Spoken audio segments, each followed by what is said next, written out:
Ambassador Chen Wei stood in the center of the Great Hall. The Galactic Council Assembly was the largest room she had ever seen. The ceiling curved high above, showing stars through transparent metal. Beings from 300 different worlds filled the seats around her. Most of them were laughing. The Zorathian admiral stood up from his floating platform. He was 3 meters tall with purple skin that shimmered like oil. His forearms crossed over his chest as he looked down at Chen Wei.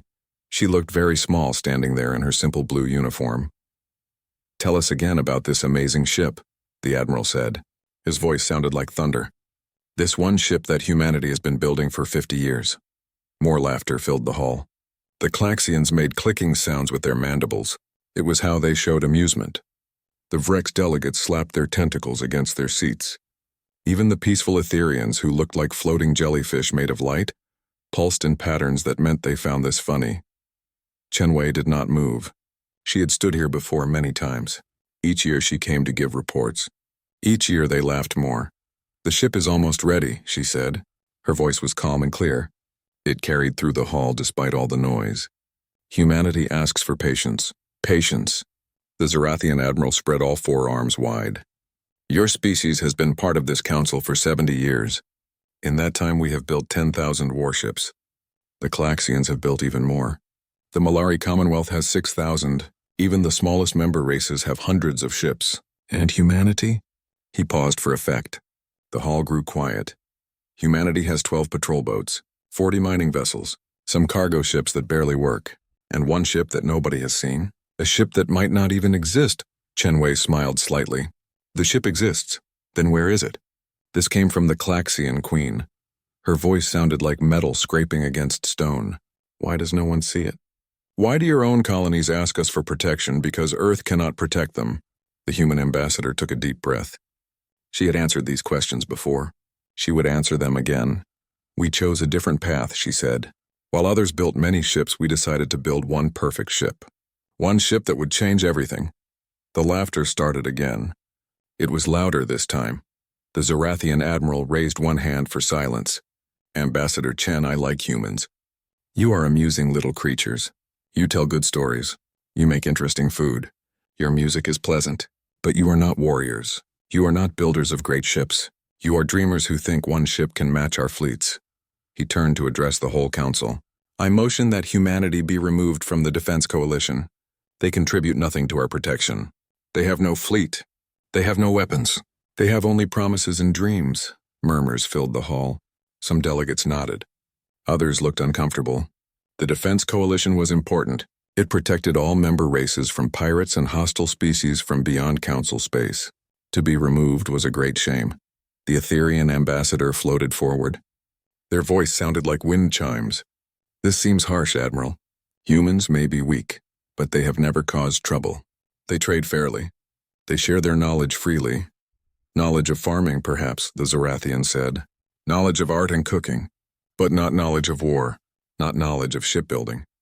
They are children playing with toys while adults do the real work." Chen Wei watched it all. She had expected this. Earth's leaders had warned her it would happen. The plan required it to happen. "If I may speak," she said, the council president, an ancient being that looked like a tree made of crystal, gestured for her to continue. "The Admiral is right," Chen Wei said. This surprised everyone. The hall grew very quiet. "We have not shown you our ship. We have not proven ourselves. So I propose a deal." The Zorathian admiral leaned forward. He liked deals. "Go on," he said. "Give us one more solar cycle," Chen Wei said. "1 year as humans measure time. If our ship does not appear and prove itself by then, we will leave the coalition voluntarily. We will accept whatever status the council gives us. We will not protest or complain." "And if your ship does appear?" the admiral asked. He was smiling now, showing rows of sharp teeth. "Then you will acknowledge that one perfect ship can be worth more than 10,000 normal ones." The admiral laughed. It was not a pleasant sound. "I will do better than that, little human.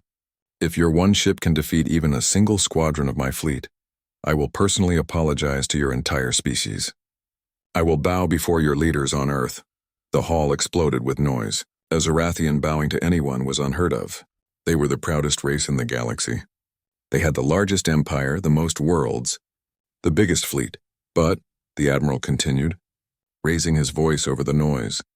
When your ship fails to appear, or when it proves to be the joke we all know it is, humanity will become a protectorate of the Zorathian Empire. You will mine asteroids for us. You will grow food for us. You will accept your place as servants. Chen Wei stood very still. This was more than Earth had expected. But she could see the trap. If she refused, humanity would look weak. If she accepted, the stakes were enormous. She thought about the messages from home. The secret reports. The things only a few humans knew. I accept, she said. The hall erupted again. Several ambassadors tried to speak at once. The Etherians pulsed rapidly, trying to warn her. Even some of the Zorathians looked surprised. The Admiral laughed again. You are brave, little human. Stupid, but brave. The Council will witness this agreement. 1 solar cycle from today, we will see this mysterious ship of yours, or we will welcome humanity as our newest servants. The vote was quick. Most species abstained, not wanting to anger either side. But the agreement was recorded. It became official. As Chen Wei walked from the hall, the Etherian ambassador floated beside her. That was foolish, they said softly. The Zorathians have never lost a battle. Their technology is centuries ahead of yours. Whatever ship you are building cannot possibly stand against them. Chen Wei smiled. We know. The Etherian pulsed in confusion. Then why agree?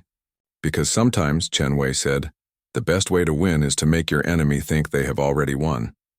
She left the assembly and went to her small office in the human section of the station. It was tiny compared to other species' spaces. Humans didn't need much room. She activated the quantum communicator. It connected instantly to Earth despite the 1,000 light-years between them. It's done, she said. They took the bait. The voice on the other end belonged to General Morrison, head of Earth's Defense Council. Good. How long do we have? 1 year. More than enough. The Prometheus will be ready in 8 months.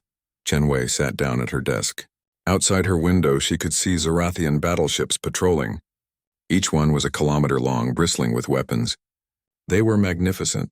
They were terrifying. They were obsolete. They just didn't know it yet. Should I warn our colonies? She asked. No, the general said. Let everyone think we are weak. Let them laugh. The Prometheus works best when no one expects it. Chen Wei ended the call and poured herself tea. It was green tea from Earth, one of the few things she missed about home. She thought about the Admiral's words. Dreamers, he had called humans. Children with toys. He was wrong about the children part, but he was right about one thing. Humans were dreamers, and sometimes dreams became nightmares for other people. She sipped her tea and watched the stars. Somewhere out there, hidden in the dark between Neptune and Pluto, the Prometheus was being built. One ship to change everything. The galaxy laughed at humanity's one ship. Soon they would stop laughing. The Oort cloud was the perfect hiding place. Billions of ice chunks floated in the darkness far from the sun. No one came here. No one looked here. It was empty and cold and perfect. Inside a hollowed-out comet the size of a city, humanity built its secret. Chief Engineer Raj Patel floated through the construction bay. In zero gravity, his white hair drifted around his head like a halo. He was 70 years old, but his eyes were sharp and bright. He had given his whole life to this project. Sarah, come look at this, he called out. Captain Sarah Reeves pushed off from a wall and floated over. She was younger, only 40, with short black hair and scars on her hands from years of work. She had been chosen from thousands of volunteers to command humanity's greatest secret. They floated before a wall of metal that seemed to shimmer. It looked solid, then liquid, then solid again. Sometimes it wasn't there at all. The quantum armor is working, Raj said. His voice was full of pride. It exists in 7 dimensions at once. When someone shoots at it, the armor might not be in this dimension at all. The shot passes through empty space. Sarah reached out to touch it. Her hand went through, then hit solid metal, then went through again. It's incredible, she said. But will it work in battle? We tested it yesterday. We fired a nuclear missile at a sample plate. The missile exploded in empty space. The plate was undamaged. It was in Dimension 4 at the moment of impact. They floated further into the ship. The Prometheus was not huge by galactic standards. It was only 600 meters long. Zorathian battleships were twice that size. But every meter of the Prometheus was impossible. They passed the engine room. Inside, Dr. Maria Santos was working on something that hurt to look at. It was a sphere that seemed to fold in on itself forever. The more you looked, the smaller it got, but it never disappeared. The Casimir drive is almost ready, she said without looking up. We can move space itself. The ship doesn't go fast. It makes the universe move around it instead. How fast? Sarah asked. Fast is the wrong word. We can be anywhere instantly. We fold space like paper. We bring 2 points together and step across. Distance means nothing. They continued their tour. In the weapons bay, Professor Jiang Wei was installing something that looked like a crystal tree. Its branches spread in directions that didn't exist. Temporal weapons, he explained. They fire backwards in time by 3 seconds. We shoot after the target is already hit. Cause and effect become confused. The universe doesn't like it, but the universe doesn't have a choice. Sarah shook her head. I've been training on these systems for 5 years and I still don't understand them.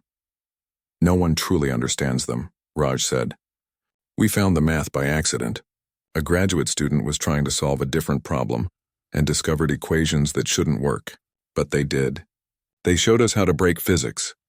They floated to the bridge. It was small, designed for only 6 people. Most warships had bridges with hundreds of crew, but the Prometheus was different. Its computer did most of the work. The crew was there mainly to make decisions. How many people know about this? Sarah asked. On Earth? Maybe 50.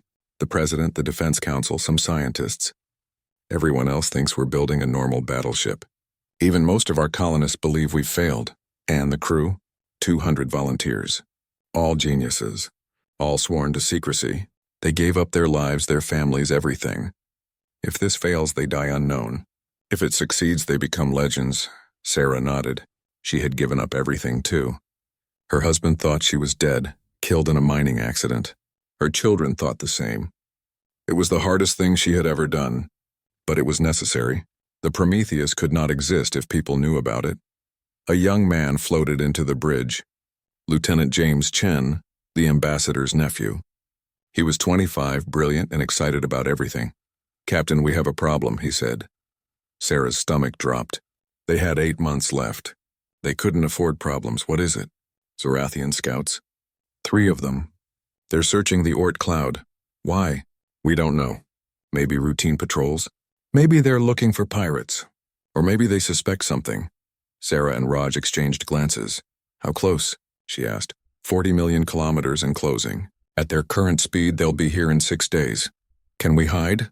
The stealth fields are working, but if they get within 1 million kilometers, they'll detect the gravitational anomaly. A hollowed-out comet is hard to explain, Sarah thought quickly. They couldn't fight. The Prometheus wasn't ready. They couldn't run. Moving the comet would be noticed. They couldn't ask for help. No one could know they were here. We need a distraction, she said. Something to make them look elsewhere. Raj smiled. I have an idea. But it's risky. Everything we do is risky. What's your idea? We fake a pirate base, on the other side of the Oort cloud. Make it look active, dangerous. The Zorathians love hunting pirates. They'll investigate that instead of coming here. How do we fake a base? We have 3 mining ships here for construction. We can convert them quickly. Add some weapon signatures, some fake communication traffic. Send them out with skeleton crews. They run when the Zorathians arrive, leading them away from us. Sarah considered it. It was dangerous. If the Zorathians caught the mining ships, they would interrogate the crews. But the crews wouldn't know about the Prometheus. They would think they were really pirates hired for a secret job. Do it, she said. The next 3 days were tense. The fake pirate base was set up quickly. 30 volunteers agreed to crew the mining ships, thinking they were part of a training exercise. They didn't know the real purpose. The Zorathian scouts detected the fake base exactly as planned. They changed course immediately, sending messages back to their fleet about dangerous pirates in human space. The mining ships ran. The Zorathians chased. The Prometheus remained hidden. That was close, James said, watching the scanner data. It will get closer, Sarah replied. The nearer we get to completion, the more danger we face. Someone will eventually realize what we're doing. How can we fight the entire Zorathian fleet with 1 ship? James asked. Even with our technology, they have 10,000 ships. We don't fight 10,000, Sarah said. We fight 1. Then another. Then another.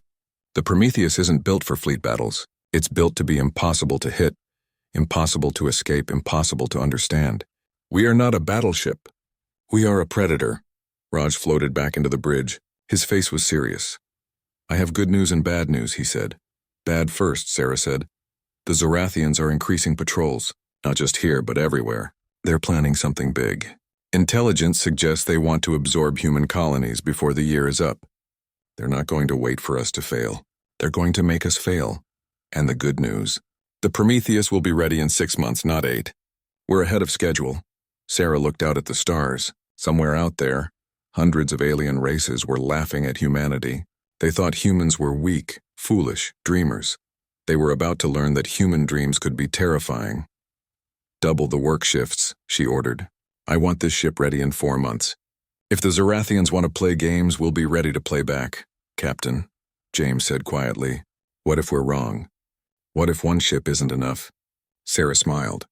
It was not a kind smile. Then we'll build a second one. But trust me, Lieutenant, one will be enough. The galaxy has never seen anything like what we're building. They think war is about numbers, firepower, armor. We're going to show them that war is about breaking the rules. She looked at the quantum armor, the impossible engines, the temporal weapons. God help them when they see what we've built, she said. Because nothing else will. Governor Elena Martinez stood on the balcony of her office looking out at the city of New Kyoto. The colony was beautiful. White buildings climbed the hillsides. Blue trees from Earth mixed with purple plants from this world. 20 million humans lived here, along with a few thousand alien traders and visitors. It was peaceful. It was prosperous. It was about to be destroyed. Governor, they're here, her assistant said from the doorway. Elena turned around. On the wall screen, she could see them. 300 Zorathian warships dropping out of hyperspace. They formed a perfect sphere around the planet. There was no escape. How long do we have? She asked. They're demanding immediate communication. Admiral Vex himself is leading them. Elena had heard of Vex. He was the Zorathian who had destroyed the Molari resistance. He had conquered 17 worlds. He never lost. Put him through, she said. The screen changed. Admiral Vex appeared, filling the entire wall. His purple skin gleamed. His forearms were spread in what Zorathians considered a greeting but looked like a threat. Governor Martinez, he said. His voice was deep and smooth. I bring greetings from the Zorathian Empire. We are here on a peacekeeping mission. Peacekeeping? Elena kept her voice steady. We are at peace. We have no conflicts here, not yet. But our intelligence suggests pirates are operating from your system. Raiders who threaten legitimate trade. We are here to help you eliminate this threat. Elena almost laughed. There were no pirates here. Everyone knew that. This was an excuse, a lie to justify invasion. We appreciate your concern, she said. But we can handle any pirates ourselves. With what fleet? Vex smiled, showing his sharp teeth. You have 12 patrol boats. Old ones, weak ones. They could not stop a single pirate, much less protect your world. He was right. The patrol boats were 30 years old, bought secondhand from the Etherians. They barely worked. We have no need for warships, Elena said. We are a peaceful colony. Peace is a luxury you can no longer afford, Vex replied. The galaxy is dangerous. You need protection. The Zorathian Empire offers that protection. At what cost? A simple treaty. Your colony becomes a protectorate. You maintain local control, but we provide security. Our fleet base is here. Our traders get preferred status. Your mining output is shared with us. A fair arrangement. And if we refuse? Vex's smile grew wider. Then we must assume you are harboring pirates. We would have no choice but to search your world. Thoroughly. Such searches can be destructive. Cities might be damaged. People might be hurt. It would be unfortunate. Elena felt her hands clench into fists. This was extortion. Conquest disguised as protection. Her communicator buzzed. A message appeared on her personal screen, visible only to her. It was text only from an unknown source. Stall for 7 minutes. Prometheus, Elena's heart jumped. The Prometheus? The mythical ship everyone joked about? It couldn't be real. But what choice did she have? Admiral Vex, she said. Before I can consider your offer, I must follow proper procedures.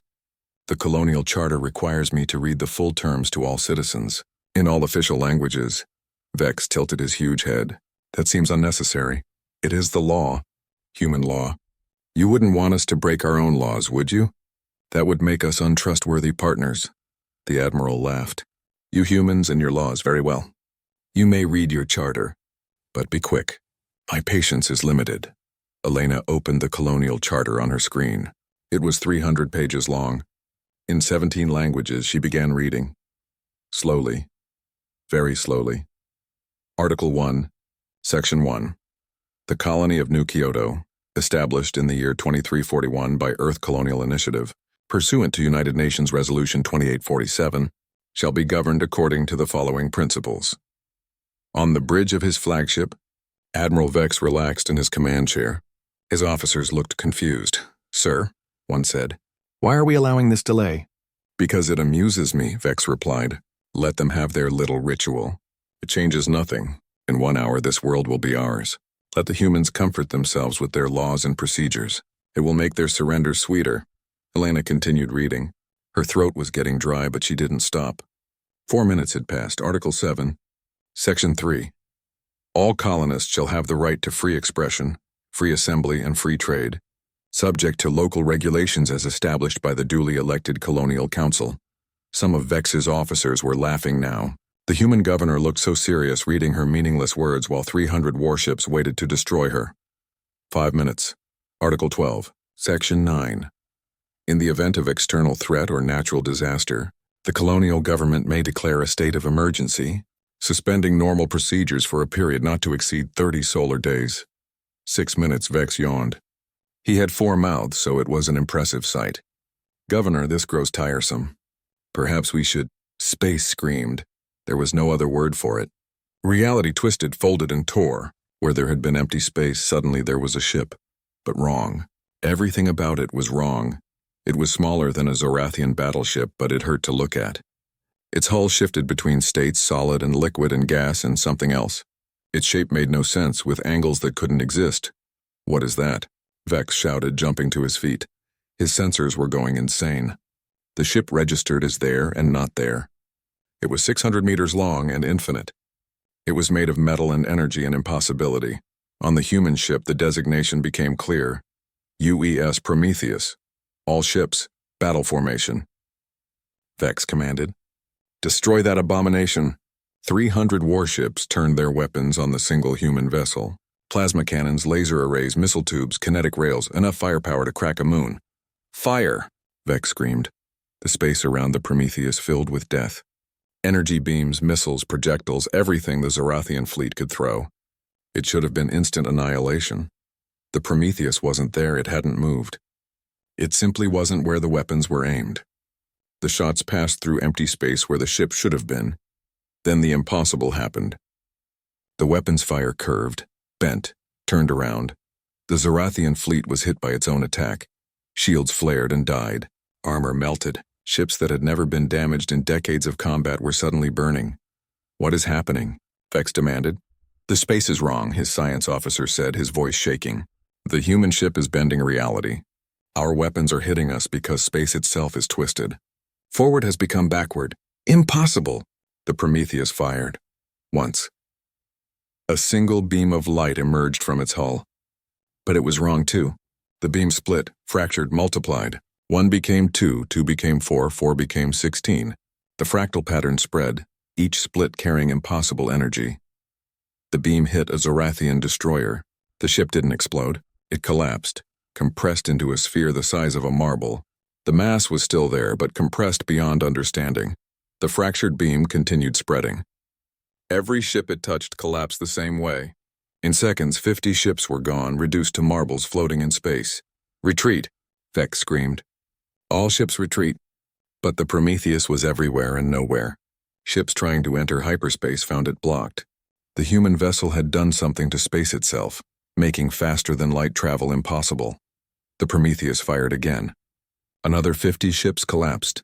Vex's mighty fleet was being destroyed by a single ship that shouldn't exist. "Send the surrender signal," Vex said. His voice was quiet now. "Defeated, sir." His officer was shocked. "Zorathians never surrendered. Do it." The surrender signal went out.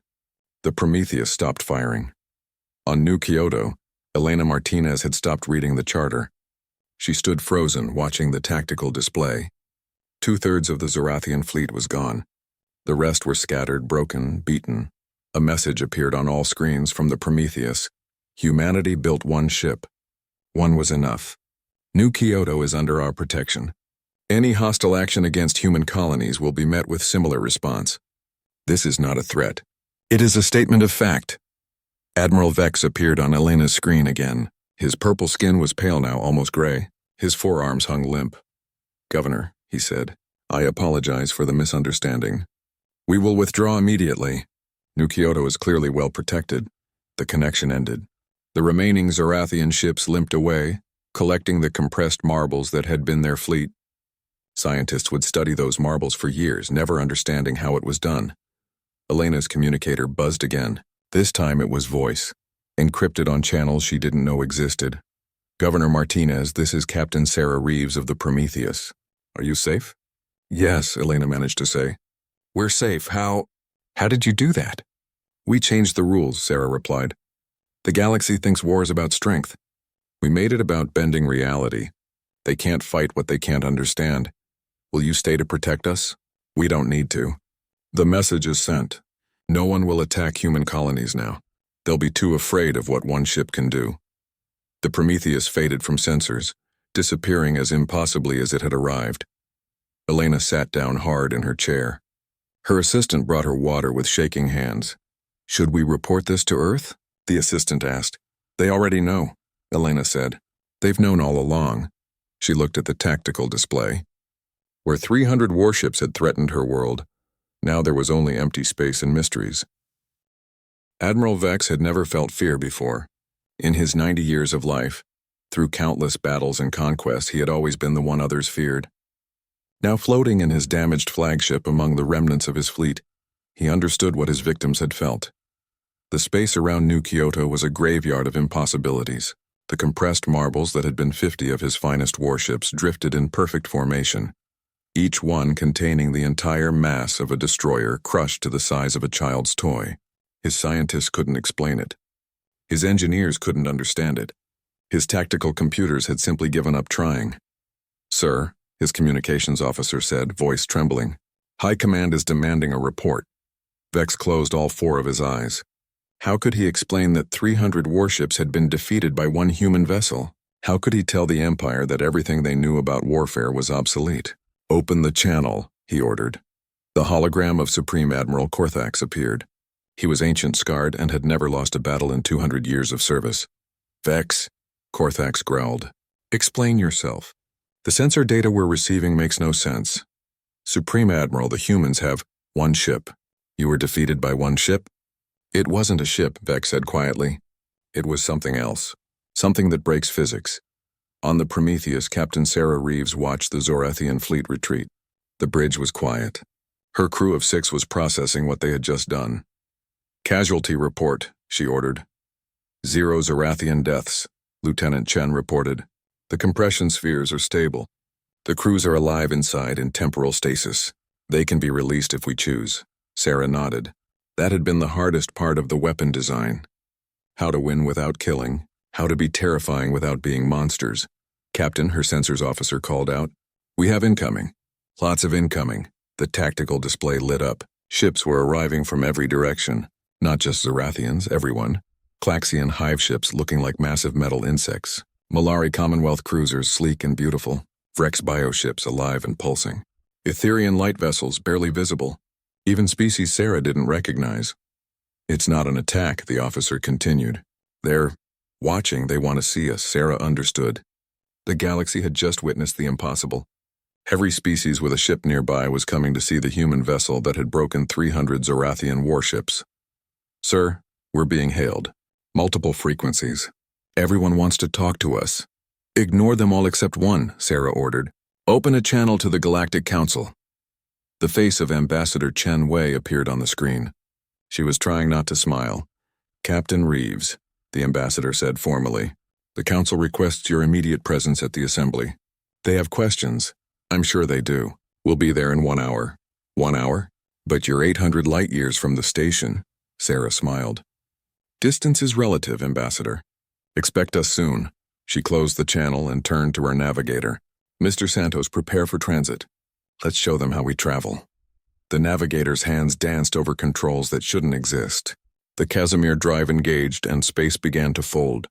To the watching fleets, it looked like the universe had gone insane. The Prometheus didn't accelerate. It didn't enter hyperspace. Instead, space itself compressed in front of it and expanded behind it. The ship stood still while the universe moved around it. Then it vanished. Not in a flash of light or a hyperspace window. It simply stopped being there. 800 light-years away at the Galactic Council station, alarms started screaming. Something was happening to local space. Something impossible. The Prometheus appeared directly above the station, inside the defense perimeter, past all security, in a place no ship should be able to reach. The station's weapons powered up automatically, then powered down. What was the point? If the human ship could appear here, it could appear anywhere. Traditional defense was meaningless. In the council assembly, chaos reigned. Delegates who had been reviewing the battle footage were now screaming, arguing, demanding answers. Some were calling for immediate surrender to humanity. Others wanted to unite against this new threat. Still others claimed it had to be a trick, an illusion. The great doors of the assembly opened. Captain Sarah Reeves walked in alone, wearing a simple black uniform. No guards, no escort, no ceremony. Just one human walking into a room full of 300 alien species. The hall went silent.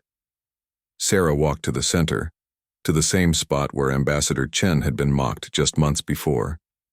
She looked around at the assembled beings, many of whom had laughed at humanity's one ship. "You have questions," she said simply. The Zorathian admiral, not Vex but another, stood up. "What are you?" "I am human," Sarah replied. "My ship is human. We are what we have always been. The only difference is that now you can see it. Your weapons are impossible," the Klaxian queen clicked. "The compression spheres, the bent space, the temporal distortions, these things cannot exist. And yet they do," Sarah said. "Your mistake was thinking that the universe follows your understanding of rules. We found different rules." The Etherean ambassador floated forward. "Will you share this technology?" "No." The simple answer caused an uproar. Dozens of voices spoke at once, demanding, pleading, threatening. Sarah raised one hand. Surprisingly, they all stopped. "We will not share it because you would use it to destroy each other," she said. "You have 10,000 warships each. Imagine if each one could do what the Prometheus can do. The galaxy would burn. Then you would rule us all," the Malari representative said. "One ship to control everyone." "We don't want to rule," Sarah replied. "We want to survive. For 70 years we've been the weak ones, the joke, the ones who needed protection. We built the Prometheus not to conquer, but to ensure we would never be conquered." "But you could destroy us all," someone shouted from the back. "Yes," Sarah said simply. "We could, but we won't. Humans are not conquerors. We are explorers, traders, artists, scientists. We built one ship because one ship is all we need for defense. We don't need a fleet to attack others. We need one ship to make sure others don't attack us." Supreme Admiral Korthak stood. He was connected by hologram from the Zorathian homeworld. "What if we refuse to accept this? What if we unite against you?" Sarah looked at him directly. "Then you will lose." "The Prometheus is not our only advantage. While you built bigger guns, we learned to think differently. While you perfected traditional warfare, we questioned what warfare meant. You have numbers. We have imagination. Besides," she continued, "why would you unite against us? We've threatened no one. We've conquered no worlds. We defended one colony from an unprovoked attack. The only ones who need to fear us are those who would attack us." The council president, the ancient crystal tree being, rustled its branches. "Captain Reeves, what does humanity want?" "Respect," Sarah said. "Simply respect. Treat us as equals, not as children or servants. Trade with us fairly. Leave our colonies in peace. That's all we've ever wanted. And if we do this, then the Prometheus remains what it is now. A defender, not an attacker. A shield, not a sword." She turned to address the entire assembly. "You laughed at us for building one ship. But consider this. We could have built 1,000 regular ships. We chose to build one impossible one. What else have we chosen to do that you don't know about? What other impossibilities have we made real?" The question hung in the air. Every species suddenly wondered what else humanity might have hidden. "The humans offer a simple proposition," Sarah concluded. "Peace and respect, or face the implications of what we've shown you today. Not a threat, just reality. The galaxy has changed. The question is whether you'll adapt to that change or fight it." She turned and walked toward the door. "Wait," the Zorathian admiral called out. "The compressed ships. Our people. Will you release them?" Sarah stopped but didn't turn around. "They're safe. Frozen in time inside the spheres. We'll release them when we're sure there will be no retaliation. Consider it insurance. That's not acceptable. Now she did turn, and her smile was sharp. 3 days ago, nothing about humanity was acceptable to you. You've had to accept a lot of impossible things lately. What's one more? She left the assembly in chaos. Delegates arguing, shouting, some even fighting. But underneath it all was fear. Fear of the unknown. Fear of humanity. On the Prometheus, Sarah's crew was monitoring communications across the galaxy. Every military channel was active. Every government was in emergency session. The entire galactic order had shifted in a single day. "Captain," Lieutenant Chen said, "Earth is calling." General Morrison appeared on the screen. He was smiling broadly. "Excellent work, Captain. The response is even better than we hoped." "They're terrified," Sarah said. "Good. Fear will keep them from attacking. Fear will buy us time." "Time for what?" The general's smile grew wider. "To build the second ship, of course. The Prometheus is just the beginning." Sarah felt a chill. "I thought one was enough. One is enough for now. But the galaxy is vast, Captain. There are threats beyond the Council species. Things in the dark between galaxies. We need to be ready." The communication ended. Sarah stood on her impossible bridge in her impossible ship and wondered what other impossibilities humanity was planning. Outside, the galaxy had stopped laughing at humanity's one ship. They were too busy being afraid of it. 3 days had passed since the Prometheus changed everything. The Galactic Council Assembly was fuller than it had ever been. Representatives from species that hadn't attended in decades were present. Everyone wanted to witness what would happen next. Ambassador Chen Wei stood at the podium, but this time she was not alone. Captain Sarah Reeves stood beside her, still in her simple black uniform. Behind them, a hologram showed the Prometheus floating in space, impossible and beautiful and terrifying. The assembly was silent. No one was laughing now. Supreme Admiral Korthak spoke first, his hologram flickering from the Zorathian homeworld. "We have discussed your terms. The Empire finds them acceptable." It had taken 3 days of arguments, threats, and negotiations within the Zorathian leadership to reach this point. Some had wanted to fight, to throw every ship they had at humanity. Others had pointed out the obvious. They had thrown 300 ships at one human vessel and lost. "We agree to respect human sovereignty," Korthax continued. Each word seemed to cause him physical pain. "We will not interfere with human colonies. We will trade fairly." "And?" Sarah prompted. The Admiral's forearms tensed. "And we apologize for our previous actions," the assembly gasped. A Zorathian apology was rarer than a supernova. It had happened perhaps twice in their entire recorded history. The Klaxian Queen stood next, her metal voice scraping through the hall. "The Hive Worlds also agree to these terms. We request one thing in return." "Go on," Chen Wei said. "Assurance that humanity will not use these weapons for conquest." Sarah stepped forward. "I'll do better than assurance. I'll give you proof." She touched a control on her wrist. The hologram changed. It showed the compressed spheres that had been Zorathian ships. "Computer, execute Release Protocol 7. The spheres began to expand, slowly at first, then faster. The compressed matter unfolded, and where there had been marbles, there were suddenly ships again. Damaged, powerless, but intact. Their crews were alive. "We could have kept them forever," Sarah said. "We could have destroyed them. We chose mercy. That is your proof." The Malari representative stood. "What about other human ships? You speak of one ship, but surely you will build more." "We will build what we need," Chen Wei answered. "No more, no less. We are not interested in armadas. We are interested in security." "How can we trust you?" This came from a species near the back, one of the smaller members of the council. Sarah smiled. "You can't, just as we couldn't trust you for 70 years. We were weak and you could have destroyed us at any time. Now the situation is reversed. You'll have to have faith as we did." The council president rustled its crystal branches. "There is another matter. Several species have reported strange readings from Earth's system. Construction signatures, energy spikes. Are you building more weapons?" "We are building the future," Chen Wei said carefully. "The Prometheus proved that conventional thinking is a prison. We're exploring what else might be possible." "That's not an answer," the president noted. "It's the only answer you'll get." The tension in the hall was thick. Several delegates started to protest, but Sarah raised her hand again. "Let me tell you about humans," she said. We are a young species. When you were traveling the stars, we were still figuring out fire. When you had vast empires, we were fighting with sticks. We are children compared to you." She paused, looking around the room. "But children learn fast. Children don't accept that things must be a certain way just because they've always been that way. You spent millennia perfecting conventional warfare. We spent 50 years asking why warfare had to be conventional at all." The hologram changed again. Now it showed Earth, small and blue and fragile. "We have one planet," Sarah continued. "You have hundreds. We have billions of people. You have trillions. By every measure, we are small, insignificant, easy to overlook.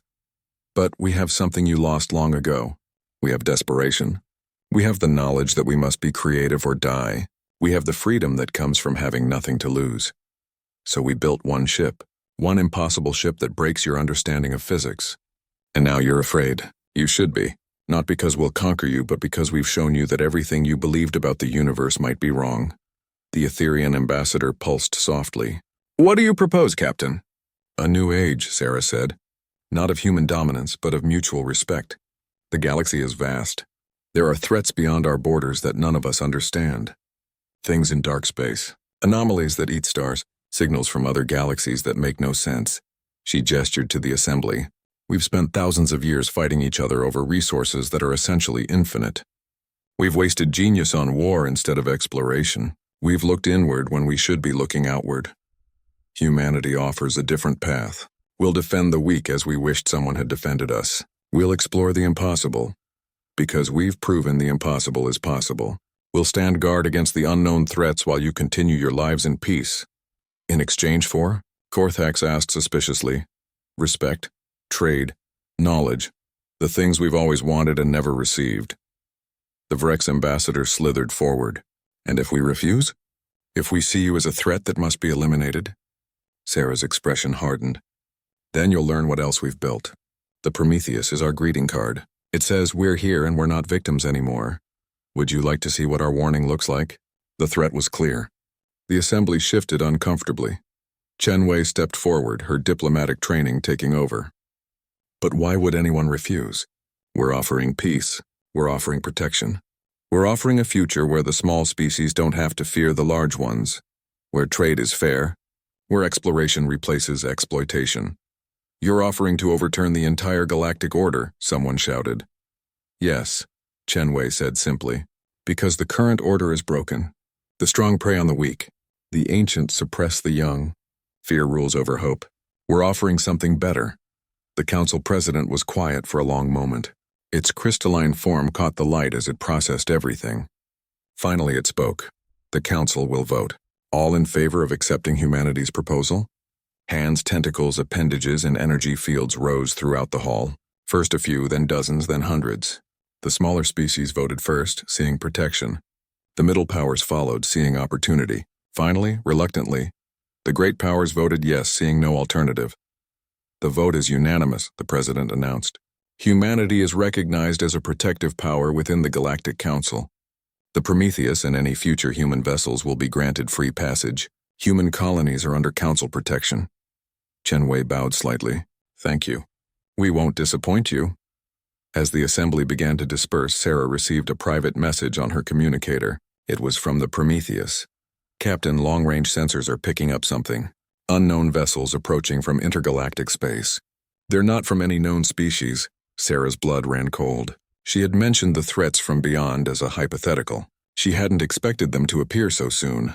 "How many?" She typed back. 17. "They're massive, Captain. Each one dwarfs a Zarathian battleship, and they're moving at speeds that shouldn't be possible." Sarah touched Chen Wei's arm. "Ambassador, we may have a problem." Before Chen could respond, alarms began blaring throughout the station. Every screen in the assembly lit up with the same image. Ships emerging from the void between galaxies. They were black, angular, wrong in ways that made the Prometheus look normal by comparison. The council president's voice echoed through the station. "All species prepare for potential first contact. Unknown vessels entering council space." Sarah was already moving, heading for the Prometheus. Chen Wei followed. "Is this why you built the ship?" Chen asked as they ran. "We built it because we suspected," Sarah replied. "Humans have always looked at the dark and wondered what looks back. Now we know something does. They reached the docking bay. The Prometheus was already powering up, its impossible engines warming. "Captain," her crew reported as she entered the bridge. "The unknown vessels are transmitting. It's strange. Let me hear it." The sound that filled the bridge was like nothing they had ever heard. It was mathematics turned into music, physics given voice. It was beautiful and terrible. "It's a warning," the translator said. "They're saying this galaxy is under their protection now. They've been watching. They've seen the wars, the oppression, the waste. They're here to impose order." Sarah sat in her captain's chair. "Open a channel to all council species." When the channel was open, she spoke clearly. "This is Captain Reeves of the Prometheus. You wanted to know why humanity built this ship? You're about to find out. All vessels, stay back. Let us handle first contact." "You can't fight 17 of those things alone," Admiral Vex's voice came through. He had stayed near the station after his defeat. Sarah smiled grimly. "3 days ago you said we couldn't fight 300 Zorathian ships. We're good at doing things that can't be done." The Prometheus moved forward. One impossible ship facing 17 unknown ones. "Besides," Sarah added, "we're not alone." Space rippled again. Another ship appeared beside the Prometheus. It was similar but different, somehow even more impossible. "This is Captain Zhang of the UES Paradox," a new voice announced. "Humanity's second ship.